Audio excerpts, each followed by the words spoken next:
जगात 2 प्रकारचे व्यक्ती असतात. एक व्हेज खाणारे आणि एक नॉन-व्हेज खाणारे. व्हेजवाले तर त्यांचं व्हेज बनवून खातात, पण जे नॉन-व्हेजवाले आहेत त्यांना नॉन-व्हेजमध्ये चांगलंच बनवून खाण्याची सवय असते.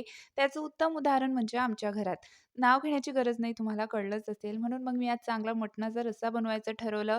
सुरुवातीला मटण छान मॅरिनेट करून शिजायला घातलं. इकडे पाट्यावरती मसाले छान भाजून मी याचं बारीक वाटण करून घेतलं.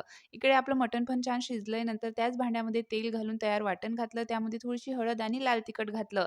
आता मटणाचा रस्सा चांगला व्हावा म्हणून मी वापरला माऊली यांचा स्पेशल काळा मसाला आणि गरम मसाला. जिथे नॉन-व्हेज आलं तिथे आला माऊली मसाला. हे मसाले वापरल्यानंतर दुसरे मसाले वापरण्याची गरज नाही. तुम्हालाही हे मसाले हवे असतील तर स्क्रीनवरती नंबर दिसतोय तिथून ऑर्डर करू शकता किंवा माऊलीमसाले.com वरूनही ऑर्डर करू शकता.